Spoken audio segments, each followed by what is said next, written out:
Sir मेरा question ये था कि जब हमने एक अजम्पशन है उसका हमें पता चल गया, फिर हमने ये फैसला करना है कि ये गुड है या बैड है, ठीक है।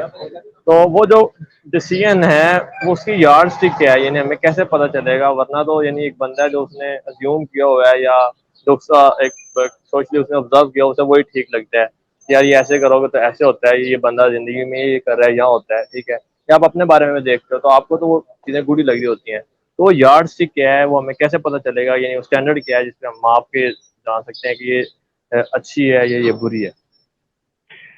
एक्यूरेट है, मतलब ये अजम्पशन एक्यूरेट है या ये अजम्पशन इसको यूनिवर्सलाइज किया जा सकता है, इसको जनरलाइज किया जा सकता है। असल में ये है चीजें, ठीक है जी। ये मतलब नहीं है let's say something is working for me, मेरे लिए मेरे कॉन्टेक्स्ट में ये काम बिल्कुल ठीक है। मिसाल के तौर पर मैं ये समझता हूँ कि जो मैं अचीव करना चाह रहा हूँ रिजल्ट, मैं अपने बच्चे के बारे में जो ये चाहता हूँ कि वो एक अच्छा इंसान बने, उसमें मेरा रिजल्ट, मेरा क्राइटेरियन ये है कि उसका स्कूल का रिजल्ट अच्छा आया करे, मिसाल के तौर पर।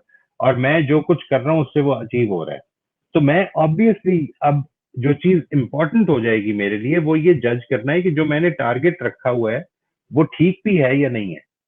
ठीक है जी। आप ये समझते हैं कि नहीं, it is all right for me.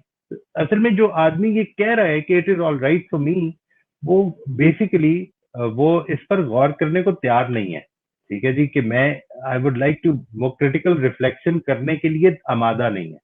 आप ये कहते हैं मिसाल के तौर पर उसे कि मुझे ये बताइए कि आप बच्चे का अच्छा रिजल्ट क्यों चाहते हैं। ठीक है जी। और वो बताता है कि उसकी जिंदगी की कामयाबी के लिए।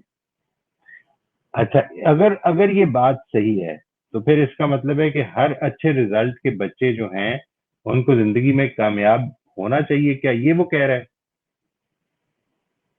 तो as soon as you realise this कि नहीं, ये कोई जरूरी नहीं है कि जो हर ए ग्रेडर जो है वो दुनिया में हमेशा अच्छी कामयाब जिंदगी गुजारता है, ये कोई जरूरी नहीं है।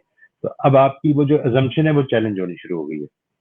असल में अजम्पशन चैलेंज हो रही है अगर, तो इसका मतलब है कि वो इसके अंदर कोई यूनिवर्सैलिटी नहीं है।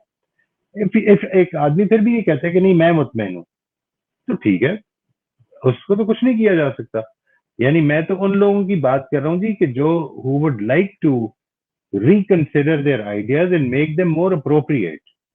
अगर हम उन लोगों में से हैं तो हमारे लिए तो ये बड़े फायदेमंद चीज होगी। जो आदमी नहीं पसंद करता ये, वो नहीं कंसिडर करना चाहता कि मैंने अपने आइडियाज को रिव्यू करना है, उसको मजबूर तो नहीं किया जा सकता। सर जब ये एक अजम्पशन है वो यूनिवर्सल हो जाती है तो फिर वो रियलिटी नहीं बन जाएगी आपके ख्याल से? क्या रियलिटी इसी को जी ही जी। कहते हैं? अब एक्चुअली एक्चुअली यानी वो जो जिस चीज को आप कह रहे हैं ना कि यूनिवर्सल अजम्पशन है, आप ये कह सकते हैं कि वो फिर रियलिटी ही होगी। लेकिन जब भी आप उसको प्रेमिस बनाएंगे तो उसको दोबारा से चेक करना चाहिए हमें। यानी चेक किस तरह, मतलब what do I mean by that, कि हमें अगर एक चीज मैं मुतमईन हो गया हूँ कि this is what reality is, तो ठीक है।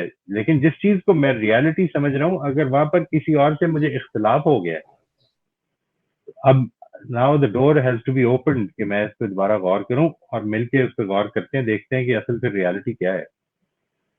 यही तो सारी जिंदगी की आजमाइश है ना जी हमारी।